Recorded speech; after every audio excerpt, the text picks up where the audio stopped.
Bienvenido, este es nuestro último programa de esta serie especial Maravillosa Gracia. Y cuánta alegría me da saludarte, tú que estás allí del otro lado, participando siempre de este programa. Apenas una pantalla nos separa, mas qué bueno es que podamos estar juntos para poder reflexionar, para poder permitir que Dios pueda hablarnos a través de su palabra. Bienvenido, ha sido tan bueno repasar varios aspectos de esa gracia extraordinaria que Dios ofrece para todos nosotros, mas hoy queremos finalizar obviamente esta temporada hablando de esa extraordinaria gracia. Yo quiero ofrecerte un material precioso preparado para ti, el curso bíblico Dios me oye.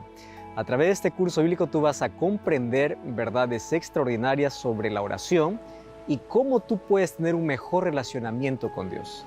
Tú puedes solicitar este material a nuestro número de WhatsApp, que es el +5512 9810 1460, o también tú puedes ingresar a nuestro sitio web estudielabiblia.com. Allí vas a encontrar este y otros materiales que sin duda van a fortalecer tu fe y tu relacionamiento con Dios. Hoy estamos listos entonces para poder abrir la palabra de Dios. Y bueno, como siempre, antes de poder hablar sobre este tema, pedimos la dirección de Dios a través de una oración. Oramos. Gracias, Señor, te damos por la oportunidad que tenemos de abrir tu palabra. Y pedimos una vez más que tu Santo Espíritu nos guíe en este estudio y que hoy podamos comprender un poco más de esa gracia extraordinaria que tienes para ofrecernos. Permítenos aceptar esa gracia en nuestro corazón y esa gracia pueda traernos paz, alegría, esperanza, pero sobre todo el regalo precioso de tu salvación. Entregamos nuestra vida en tus manos, en el nombre de Jesús. Amén. Muy bien, estamos listos entonces para nuestro tema de hoy. Vamos a abrir la Biblia y vamos a descubrir sobre la extraordinaria y preciosa gracia que Dios nos ofrece. Cuenta la historia de un herrero en la Edad Medieval que cometió un crimen y fue encarcelado y encerrado en un calabozo. Bueno, deseando escapar, él se puso a examinar la cadena que lo amarraba o que lo sujetaba, esperando encontrar algún defecto que le permitiera romper esa cadena para así poder escapar de la prisión. Pero pronto perdió toda la esperanza, porque se dio cuenta que la cadena era de su propia fábrica de herrería. Así que él siempre se había alabado de que todas las cadenas que él hace, lo hace a la perfección. Toda aquella cadena que salía de su taller no tenía defecto alguno. Entonces, al ver que tenía la marca allí de su herrería y que con esa cadena él se encontraba preso, pues ahora perdió toda esperanza. Resulta que aquella cadena que lo tenía prisionero, él lo había fabricado con sus propias manos. Sabes que de igual manera, todos los seres humanos somos así. Somos esclavos del pecado y estamos atados por nuestra propia cadena que nosotros mismos fabricamos. Sin embargo, por más que intentamos de manera inútil librarnos de esas cadenas usando nuestras propias fuerzas, nunca lo podremos hacer. Quedaremos presos así como este herrero, a menos que alguien de fuera venga y nos liberte quitándonos esas cadenas, porque nosotros no podemos por nuestros propios esfuerzos. Eso representa nuestra vida, ese alguien que puede entrar hasta nuestra prisión, romper nuestras cadenas, hacernos libres, es Cristo. Cristo es el único que puede cortar las cadenas del pecado, las cadenas del pasado. Y es por su inmensa gracia que nosotros entendemos y recibimos el perdón y la salvación. El libro de Romanos capítulo 6, versículo 23 dice, porque la paga del pecado es muerte, mas la dádiva de Dios es vida eterna en Cristo Jesús, Señor nuestro. ¿A qué se refiere con la dádiva de Dios? Esa dádiva se llama gracia. ¿Y qué cosa es gracia? Gracia es una palabra inexplicable. Los seres humanos, por mejores argumentos que tengamos, por mejor vocabulario enriquecido que podamos tener, jamás podremos explicar en plenitud qué significa gracia. Apenas nuestro vocabulario da para decir que es el regalo inmerecido que Dios da para el ser humano. Pero gracia es más que eso. Gracia abarca aspectos fundamentales que tienen que ver con el bienestar completo y la manera como Dios puede transformar el corazón más vil. Cómo Dios puede perdonar a la persona que ha caído en la miseria de la desgracia. Gracia es una palabra inexplicable. ¿Cómo poder describir el amor de Dios, que es infinito, que es inmedible, que es incondicional? Hay una música que dice, si fuera tinta todo el mar, y todo el cielo un gran papel, y todo hombre un escritor, ni aún así se podría describir el amor de Dios. Es un amor infinito, un amor que no tiene medida, un amor que no conoce barreras, un amor totalmente incondicional. Y su gracia puede alcanzarnos en la mayor desgracia de nuestra vida y de allí puede restaurarnos. Sabes que una de las palabras más importantes del cristianismo justamente es la palabra gracia. Gracia viene del griego charis y charis significa un favor, el favor inmerecido de Dios, la manifestación gratuita y espontánea de un amor, pero no de un amor humano, no de un amor egoísta, no de un amor que cause heridas, de ese amor ágape, de ese amor que solamente Dios puede otorgar para el ser humano. Ahora, Dios no tenía ninguna obligación de amarnos, pero Él decidió amarnos y Él llegó hasta el extremo de poder morir por nosotros. La pregunta es, hay varias personas en la historia que han muerto a favor de alguien. Yo ya vi, escuché y leí tantas historias, pero uno da su vida por alguien que ama. Sin embargo, mira lo que dice el libro de Romanos, capítulo 5, versículo 7 y versículo 8. Dios muestra su amor para con nosotros en que siendo aún pecadores, Cristo murió por nosotros. Una cosa es que yo pueda defender la causa de alguien que amo. Otra cosa es colocarme en el lugar de alguien que me odia, de alguien que me da la espalda, de alguien que me ignora. Es esa la gracia de Dios, un amor incondicional. Cristo vino a dar su vida, no por aquellos que solamente que le amaban, le apreciaban y le seguían, por todos. Y ese todo incluye el ateo, aquel que niega su existencia, aquel que da la espalda a Dios, aquel que se rebela contra Dios. ¿Cómo poder entender la gracia? Cristo mostrando su amor de manera incondicional, aún sabiendo que el ser humano le iba a ignorar y rechazar, Él da su vida por el ser humano. Ahora quiero que entiendas que nuestra salvación no tiene que ver con lo que nosotros ofrezcamos a Dios, sino con lo que Él es y lo que Él nos ofrece. No depende de nuestros méritos, depende de los méritos divinos. Ahora, nosotros llegaremos al cielo solamente por su gracia. Hay personas que confían mucho en su capacidad, en su generosidad, en su bondad. Hay tantas personas que dicen, yo no necesito de Dios, yo no necesito de iglesia, porque yo soy una persona buena, soy una persona honesta. Los que dicen adorar a Dios son personas hipócritas. En primer lugar, tú te estás colocando como juez de alguien considerándote perfecto. Pero en segundo lugar, quiero decirte que tu bondad no abrirá las puertas del cielo. Solamente será la gracia de Cristo. Habrá tanta persona buena que se perderá. Buena porque confiaron más en sus actos de generosidad, en su honestidad, y no reconocieron su condición de manera humilde. No se arrepintieron, no aceptaron la gracia de Dios. Y nadie que rechace la gracia de Dios entrará al reino eterno. Nuestra salvación no depende de lo que hagamos, depende de cuánto permitimos que Dios haga en nuestra vida, de cuánto permito que Él trabaje en mí. No es lo que yo ofrezco, es lo que Dios hace en mi vida. Gracia es una palabra que necesitamos comprenderlo mejor. Si nosotros fuimos tan lejos en nuestra rebelión, Dios fue más lejos incluso para darnos la solución. Si tu pecado es enorme, la gracia de Dios es mayor. Tú nunca puedes subestimar la fuerza del pecado.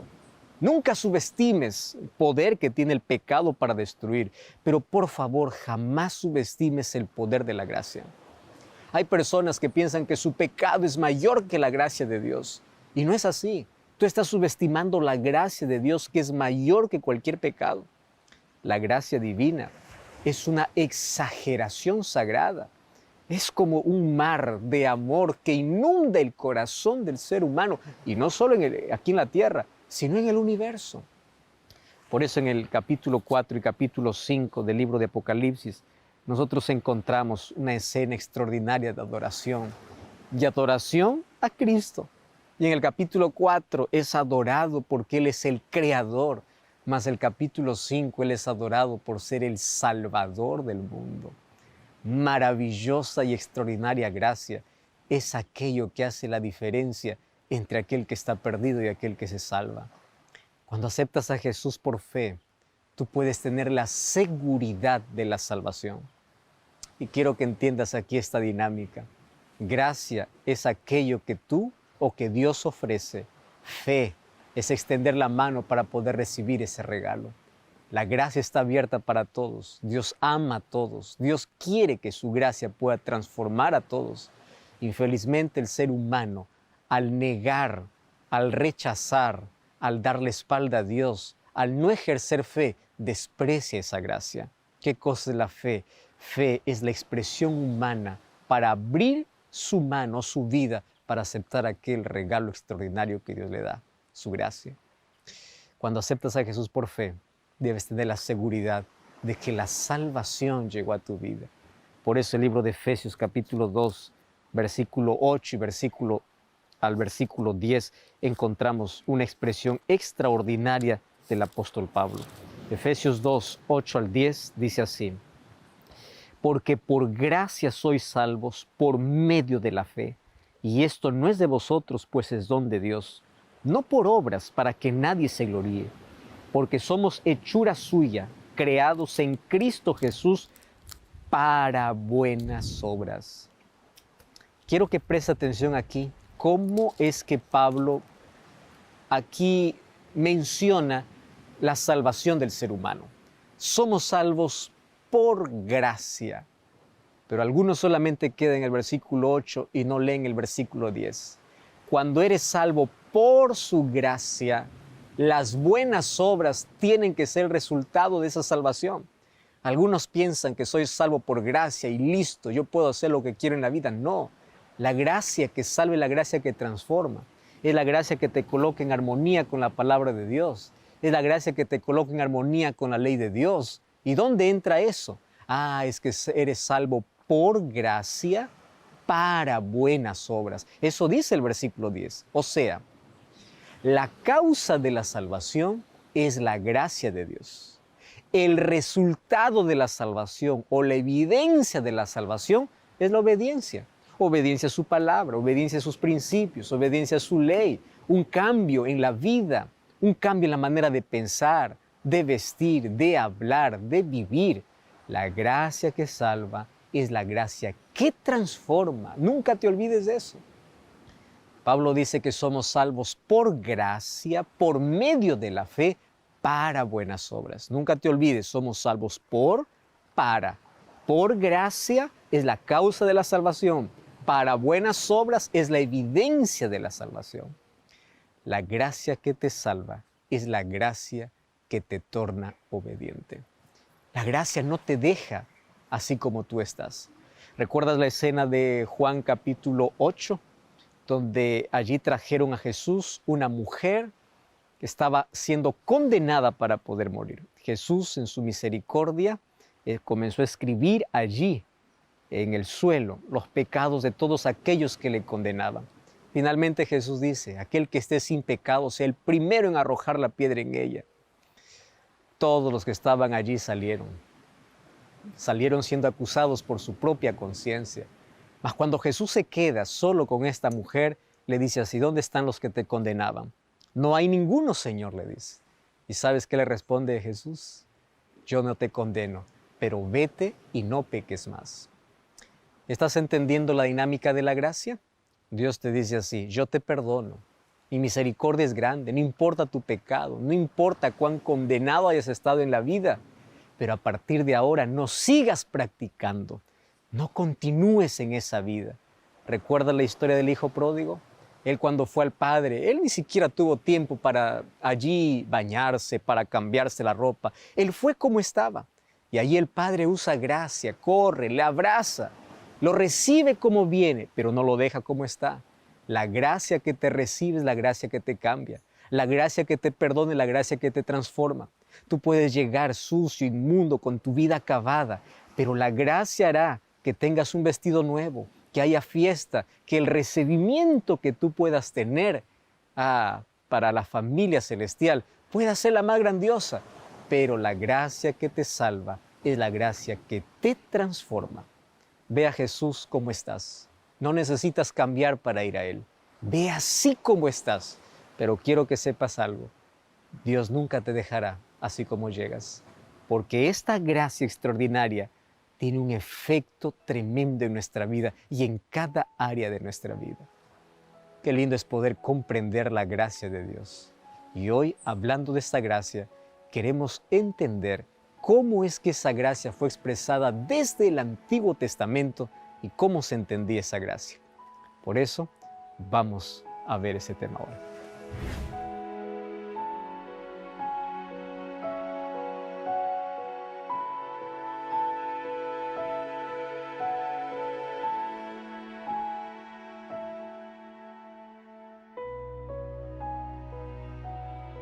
Muchas personas creen que la salvación cambió. En el Antiguo Testamento las personas se salvaban por la obediencia a la ley y en el Nuevo Testamento solamente por la gracia. No es así. Dios no tiene dos planes de salvación. El plan de salvación apenas es uno. Los seres humanos nos salvamos por la gracia de Dios y porque ejercemos fe en Él. ¿Recuerdas la manera como Dios salvó a Adán y Eva cuando cayeron en pecado? Fue por medio de la sangre de aquellos corderos que fueron muertos para poder cubrir su desnudez. Y finalmente, ellos necesitaban ejercer fe que ese sacrificio representaría el Mesías. En el Antiguo Testamento la obediencia a la ley nunca estuvo siendo contraria a la gracia. Es más, la obediencia siempre será el resultado de la evidencia de la salvación. El ser humano se salva por la gracia de Dios, ejerciendo fe en Él. Y un fruto de la fe es la obediencia. Mas, ¿cómo entendían la gracia aquellos que estaban en el Antiguo Testamento? Bueno, Dios ilustró el plan de salvación mediante el santuario. Sus muebles, sus ceremonias, todo ello mostraba de manera clara cómo Dios salva al ser humano y la gracia extraordinaria de Dios. El santuario mostraba el sacrificio de Jesús, el sacrificio sustitutorio de Jesús, mediante el sacrificio de corderos. Todos los días ellos veían que un cordero era sacrificado. Así que ellos ejercían fe de que un día vendría el Cordero de Dios que quitaría el pecado del mundo. Y después de la muerte de Jesús, obviamente, no necesitamos más realizar ese tipo de sacrificios, porque esos sacrificios apuntaban a la cruz. Ese sistema ceremonial era apenas una sombra de todo lo que iba a suceder. Y cuando la sombra encontró la realidad, tuvo su cumplimiento. Y a partir de allí, no necesitamos más de ese sistema ceremonial. Lo segundo que mostraba el santuario terrenal era la intercesión sacerdotal de Cristo en el cielo. Y lo tercero, mostraba el juicio final. Ahora quiero que prestes atención porque allí estaba ilustrado la gracia de Dios. Muchos miran el sacrificio de Jesús realizado en el Calvario, pero olvidan que el plan de salvación no concluyó en el Calvario. El plan de salvación continúa en el santuario. En el Calvario vemos lo que Jesús hizo. En el santuario vemos lo que Jesús está haciendo ahora a favor del ser humano. ¿Qué hace Jesús ahora? Miremos al santuario terrenal, porque allí Dios mostró con claridad el plan completo de salvación. No solamente miremos el Calvario de un sacrificio ya realizado, sino miremos el santuario donde Jesús continúa realizando una obra a favor del ser humano. Mira, en el santuario terrenal, el sacerdote realizaba un sacrificio continuo, mañana y tarde. ese sacrificio representaba la muerte de Jesús. Ahora, más allá existía también un sacrificio especial, que era una vez al año, que era el 10º día del 7º mes. En ese día se realizaba la purificación del santuario. Ese día era un día de juicio y todo aquel que no había confesado sus pecados, ese día moría. Ahora, ¿cómo se cumple esto en el ministerio de Cristo? Vamos entonces por partes. Todos aquellos sacrificios que morían día a día representaba Jesús muerto en el Calvario. Pero Jesús no solamente murió, Él resucitó. Y cuando Cristo ascendió al cielo, que fue en el año 31, ¿a dónde entró? Al santuario. Cuando vamos al libro de Hebreos, capítulo 8, versículo 1 y versículo 2, dice así: ahora bien, el punto principal de lo que venimos diciendo es que tenemos un sumo sacerdote, el cual se sentó a la diestra del trono de majestad en los cielos, y es ministro del santuario, de aquel verdadero tabernáculo que levantó el Señor y no el hombre. ¿Qué cosa está diciendo? ¿A dónde Cristo entró entonces? Al santuario. Y allí comenzó su labor de intercesión.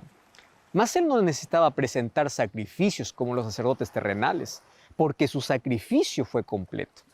Él comenzó a aplicar allí su sacrificio realizado a favor de aquellos que creen en Él, de aquellos que lo aceptan como Salvador. Es por eso que, aunque Jesús murió por todos, no todos se salvan, sino solamente aquellos que aceptan el sacrificio de Cristo y Cristo intercede a favor de ellos en el cielo, aplicando su sacrificio a favor de ellos. 1 Timoteo capítulo 2, versículo 5, dice que hay un solo Dios y un mediador entre Dios y los hombres. ¿Quién es? Jesucristo hombre. Si vamos al libro de Primera de Juan, capítulo 2, versículo 1, dice: hijitos míos, estas cosas escribo para que no pequéis. Si alguno hubiere pecado, tenemos un abogado. ¿Quién es ese abogado? Jesucristo, el justo. Ahora, quiero que entiendas una cosa. Todo pecado confesado es perdonado porque Cristo es nuestro intercesor, por el sacrificio que realizó en la cruz, pero por la obra que Él continúa haciendo en nuestro favor. Ahora, ¿qué sucedía en el santuario terrenal una vez al año? El santuario era purificado. ¿Purificado de qué? Durante todo el año. El pecado era transferido mediante la sangre que entraba al santuario. ¿Cómo lo entendemos esto? Cada vez que el pecador reconocía su pecado, llevaba una ofrenda de sacrificio y antes de sacrificar el cordero, colocaba su mano sobre la cabeza y de manera simbólica el pecado era transferido al cordero. Y ese cordero moría en lugar del pecador. Y esa sangre era llevado dentro del santuario.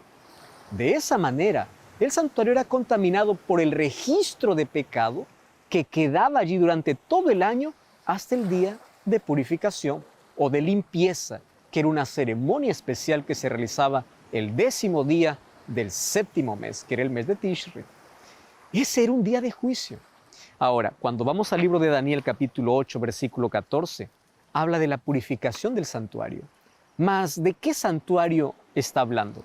¿Del santuario terrenal? Ya no, porque el santuario terrenal fue destruido en el año 70 y la profecía apuntaba para el tiempo del fin. La profecía aún es más larga, porque Daniel 8:14 habla de 2300 tardes y mañanas, que en profecía representan 2300 años, y dice que el santuario sería purificado. Ese sería el santuario celestial, no más el santuario terrenal. Mas allí viene la pregunta: ¿es necesario que esto suceda en el cielo? ¿De qué tiene que purificarse el santuario celestial?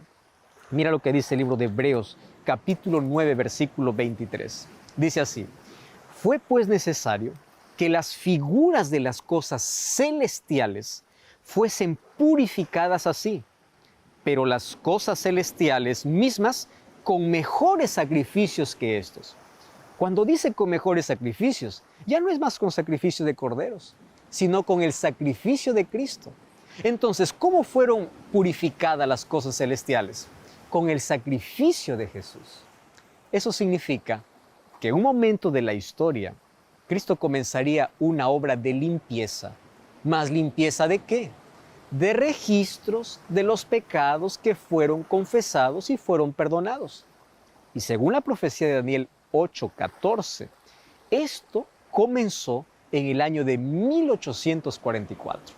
Si tú quieres conocer un poco más sobre este tema, puedes buscar un programa de Biblia Fácil donde explico Daniel capítulo 8 y la profecía de las 2300 tardes y mañanas.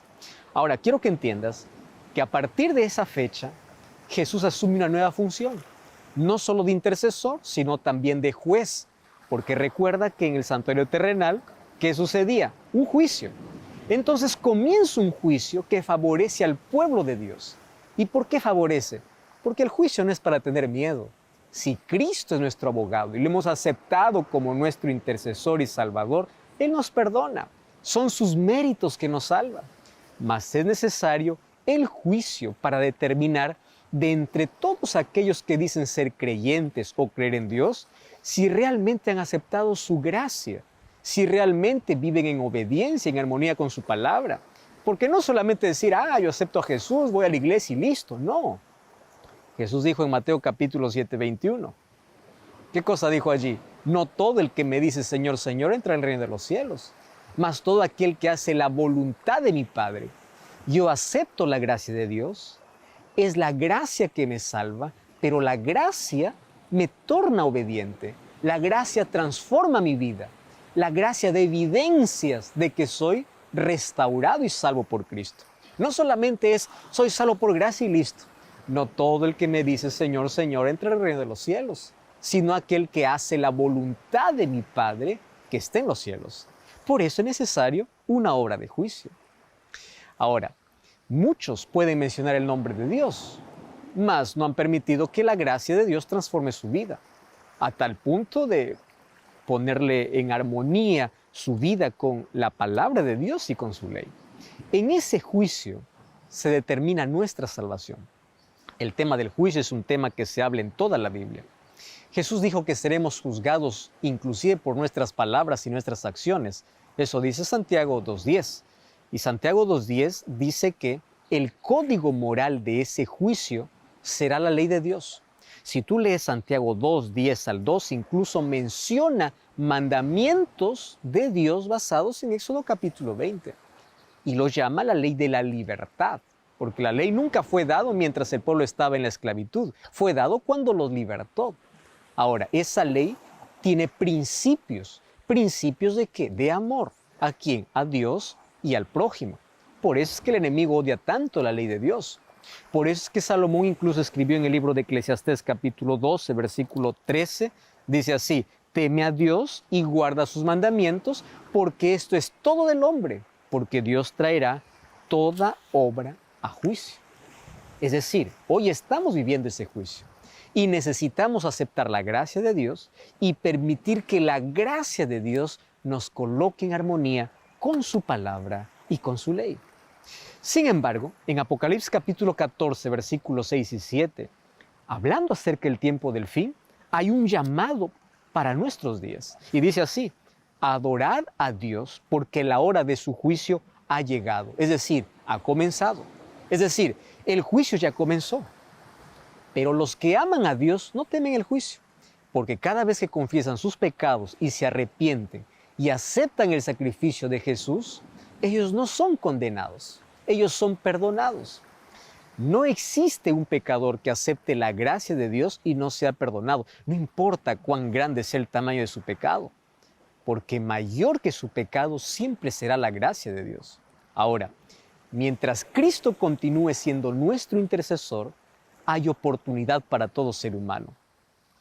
Pero no siempre Jesús estará allí.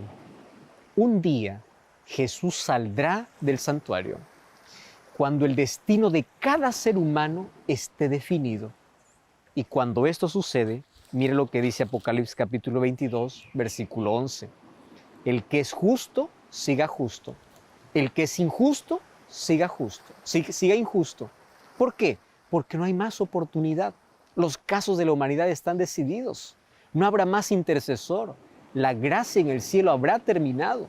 Y cuando Jesús concluye el juicio en el cielo, vendrá a esta tierra para recompensar a cada uno conforme fuese su obra, dice Apocalipsis 22:2.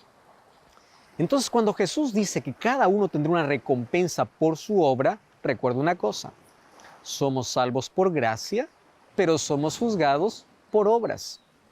Y Él vendrá a recompensar a cada uno según como fuese su obra. ¿Qué obra? La obra que Dios hizo en el corazón de aquellos que aceptaron su gracia. Por eso, la causa de la salvación es la gracia de Dios. Pero la obediencia a la ley de Dios y a sus principios es la evidencia de la salvación. Por eso es necesario un juicio. Ahora, cuando Jesús regrese, significa que todo está determinado. La recompensa para cada ser humano está en base a las decisiones que tomó, las oportunidades que despreció o aceptó, o la gracia que aceptó. Ahora, yo quiero decirte algo tan importante ahora. No sabemos cuándo Jesús saldrá del santuario y cuándo termine la gracia para la humanidad. Pero quiero decirte que mientras el Evangelio siga siendo predicado y mientras el Espíritu Santo continúe trabajando en la mente del ser humano, es porque aún existe gracia. Mas llegará un día en que no habrá más oportunidad. Nadie más te suplicará. Por eso es que la Biblia es claro cuando dice en el libro de Hebreos capítulo 3, versículo 15, si oyeres hoy su voz, no endurezcáis vuestros corazones. No juegues con las oportunidades que Dios te da. No postergues la oportunidad de salvación, porque un día la puerta de la gracia se cerrará. Y quiero que sepas que aquello que Dios cierra, nadie puede abrir. No sabemos cuándo sucederá. Lo que sabemos es que cuando la gracia se cierre, no habrá más oportunidad de arrepentimiento. Por eso es que hoy la gracia está disponible. Es hoy que nosotros necesitamos aceptar aquella gracia extraordinaria. Es ahora que nuestro corazón tiene que estar rendido al Señor. Y cuando tú aceptas esa gracia, recuerda que la gracia que salva es la gracia que transforma. ¿Ya permitiste que esa gracia transforme tu vida? Mas ahora yo quiero conversar contigo un asunto interesante. ¿Cuándo es que esa gracia puede cerrarse para el ser humano? No solamente es cuando Jesús termina su obra en el cielo, mas hay otros dos eventos en la vida del ser humano donde esa gracia se puede cerrar. Por eso, mientras eres sensible a la voz de Dios, escucha su voz. No juegues con las oportunidades que Dios te da. Acepta hoy la gracia en tu corazón, porque ahora veremos cuándo podemos perder esa gracia.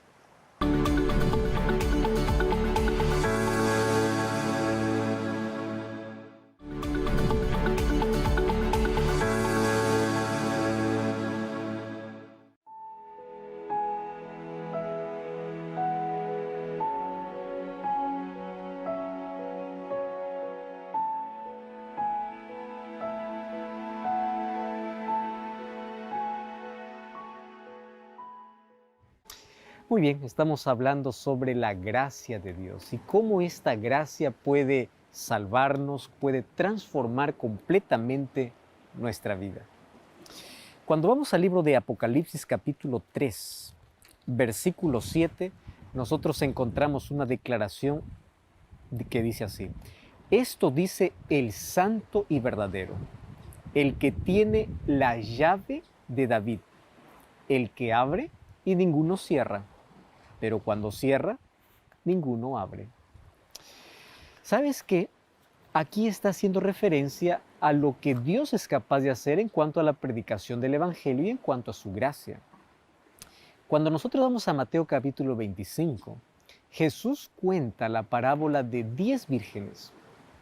Esa parábola dice que 10 vírgenes fueron convocadas, invitadas, y ellas asistieron para participar de una fiesta de boda.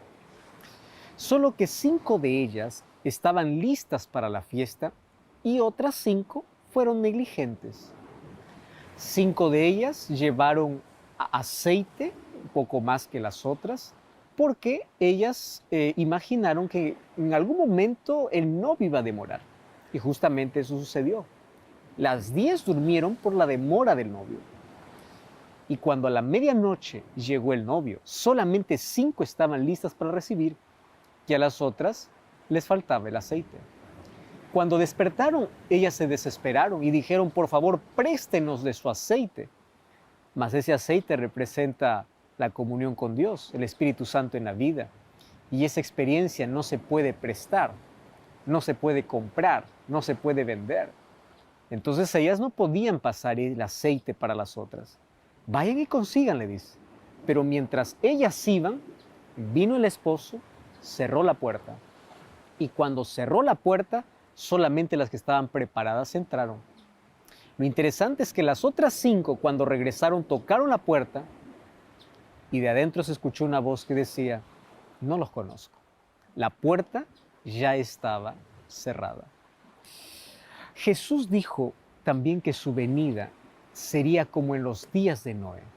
Y cuando nosotros vemos los días de Noé, que son ya muy parecidos a nuestra época por la violencia, por el dolor, por la inmoralidad y por todo ello. Mas hay un detalle interesante. Cuando Jesús dice en Mateo capítulo 24, versículo 37 al 39, como en los días de Noé será su venida, porque antes que Noé entrase en el arca, recordemos que Dios cerró la puerta. Mira lo que dice el libro de Génesis capítulo 7, versículo 16. Génesis capítulo 7, versículo 16. El texto dice así: y cuando los animales entraron, macho y hembra de toda carne vinieron, como Dios había mandado, Jehová cerró la puerta. No fue Noé quien la cerró, fue Dios quien la cerró. Por eso es que por más intento que ellos hacían para poder abrir la puerta, para salvar a aquellos que estaban fuera del arca cuando llegó el diluvio, no podían. Porque aquello que Dios cierra, nadie abre. Aquello que Dios abre, nadie cierra.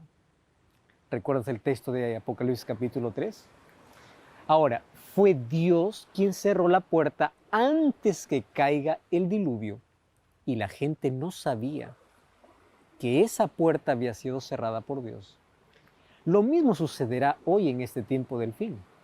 Nadie sabe cuándo Jesús volverá, pero antes del regreso de Jesús, la puerta de gracia se cerrará. Y nadie sabe cuándo ocurrirá ese día en el cielo. Más sabemos que existen otras 2 maneras en que pueden terminar las oportunidades y la gracia también se puede cerrar para nosotros.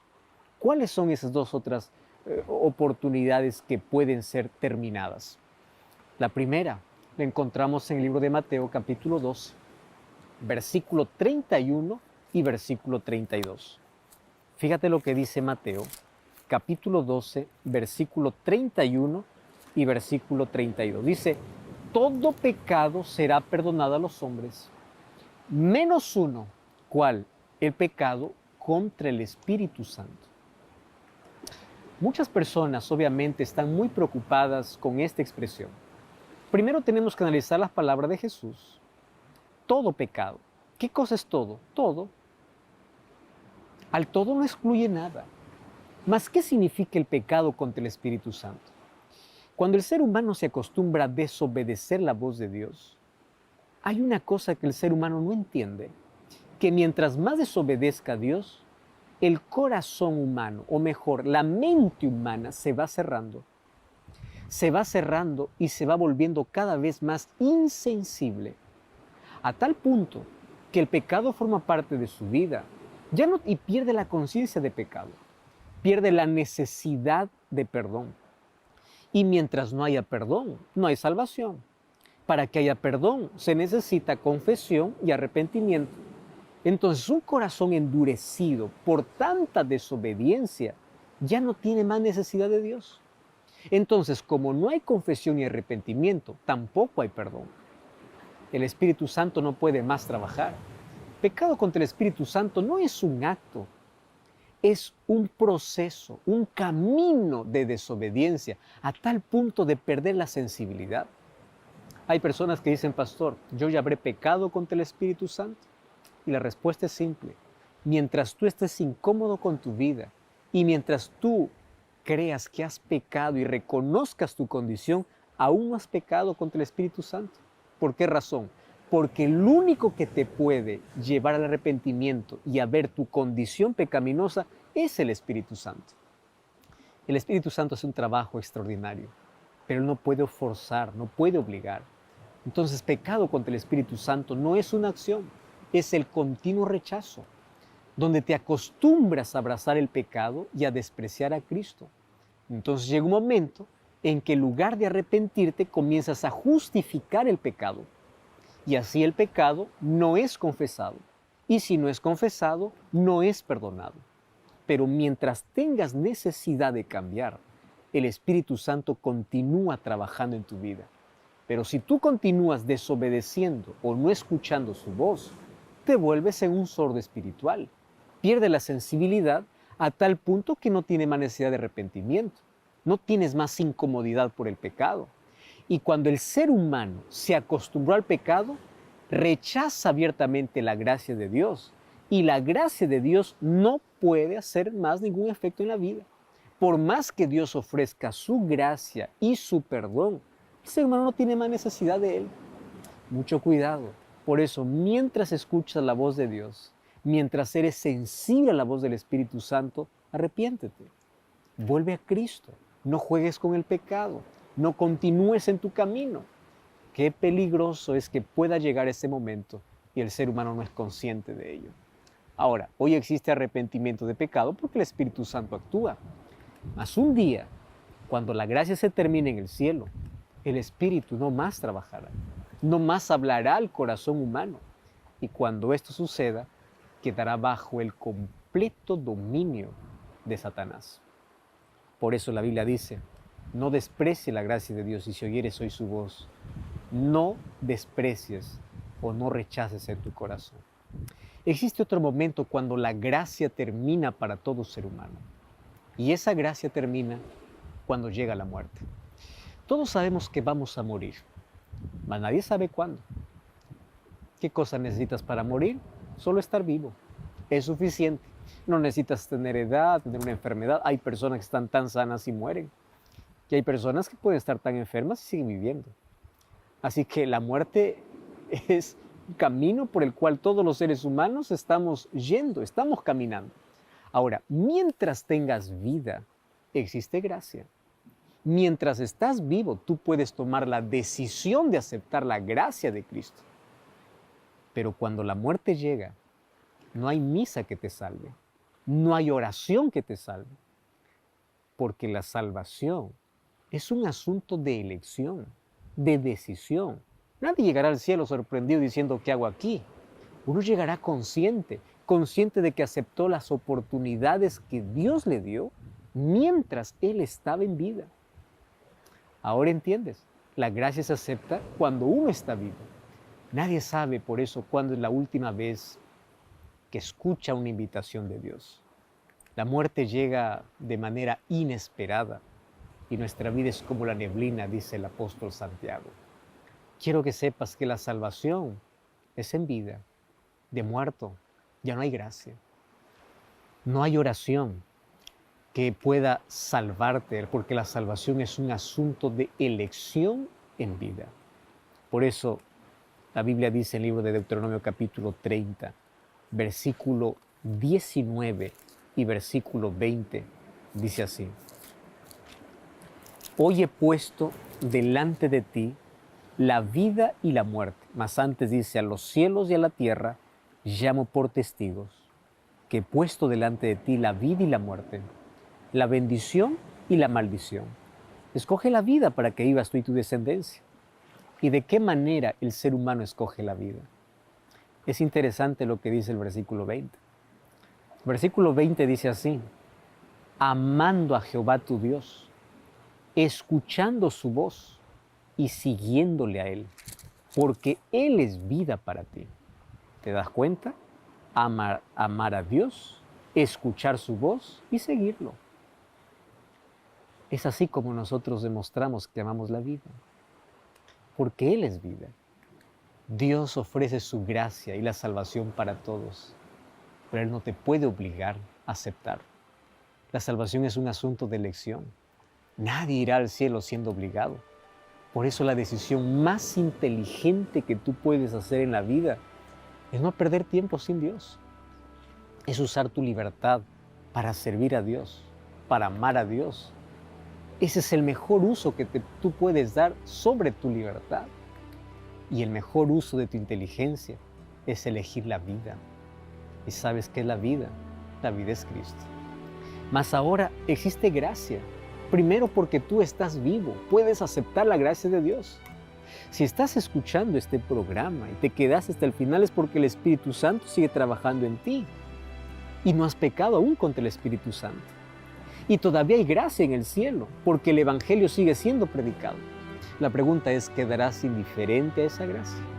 Cómo me encanta la invitación que hace el apóstol Pablo cuando escribe Hebreos capítulo 4, el versículo 16.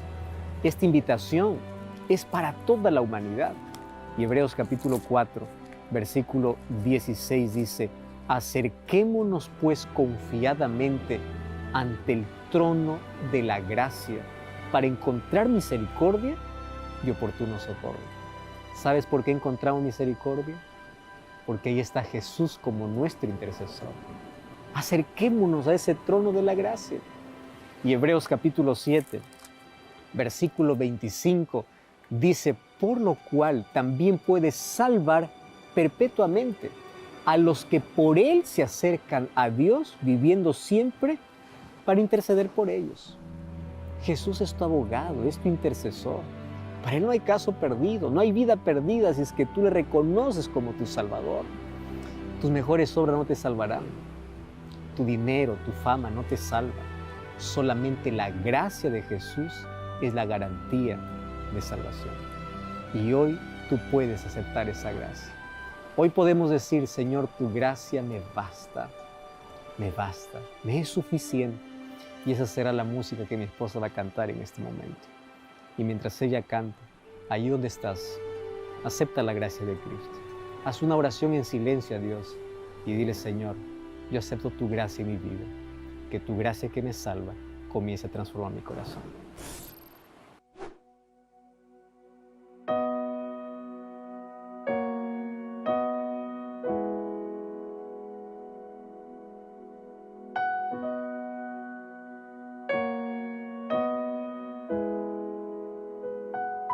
Señor Jesús, yo quiero tu gracia, tu perdón es todo para mí. El mundo perdió sus encantos, la gloria encuentro en tu cruz. Tu gracia me basta, Señor. Mi alma te entrego en loor. Transforma mi vida, dame un nuevo corazón, Señor. Yo quiero reflejar la gracia que emana de Jesús. Fui salva por tu gracia. Soy salva por tu gracia. Maravillosa gracia de Jesús. Tu gracia me basta, oh Jesús.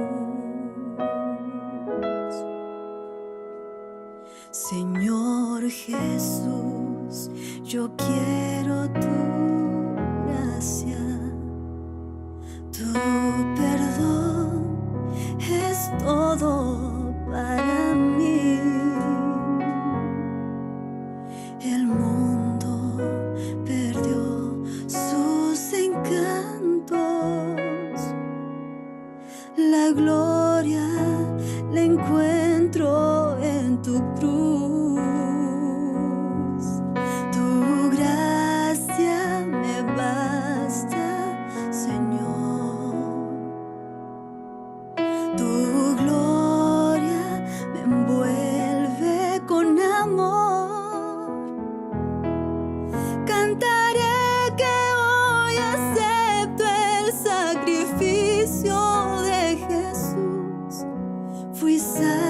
por la sangre que vertió por mí en la cruz. Tu gracia me basta, Señor. Mi alma te entrego en loor. Transforma mi vida, dame un nuevo corazón, Señor. Yo quiero reflejar la gracia que emana de Jesús. Fui salva por tu gracia. Soy salva por tu gracia. Maravillosa gracia de Jesús. Tu gracia me basta, oh Jesús.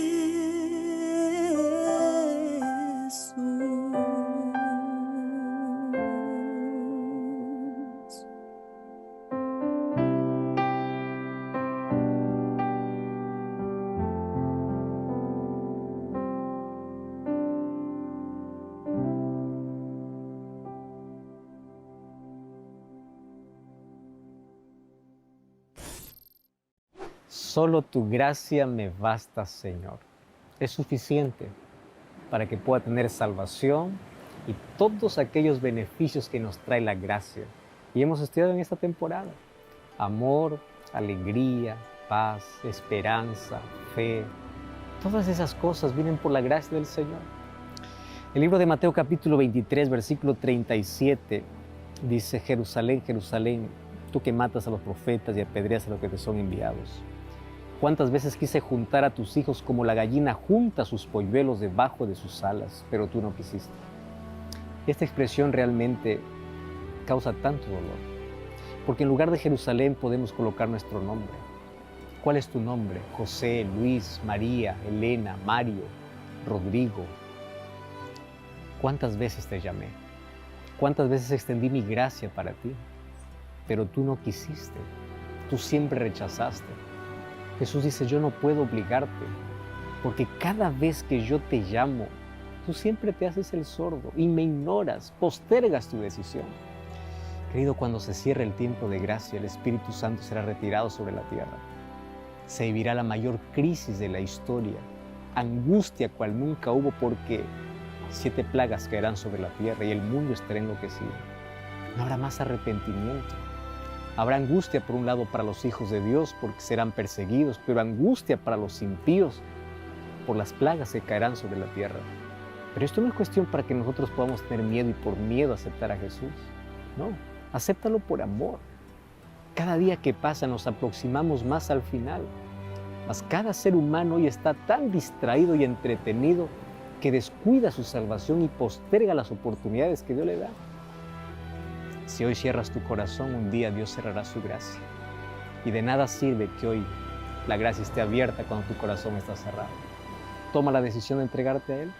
Entrégate a Él. Toma la decisión de ser bautizado. Busca la iglesia adventista el 7º día. Anda para allá y dile: entendí la gracia de Dios, los principios eternos. Quiero ser bautizado, quiero nacer de nuevo. Y juntos experimentemos la obra maravillosa de Cristo en nuestra vida. Ora conmigo. Gracias, Señor, por tu palabra. Aceptamos tu gracia en nuestro corazón. Queremos ser nuevas criaturas. Queremos tu perdón, esperanza, ser bautizados, nacer de nuevo. Y a partir de hoy que tu gracia pueda ser su obra extraordinaria en nuestra vida. En el nombre de Jesús te pedimos. Amén.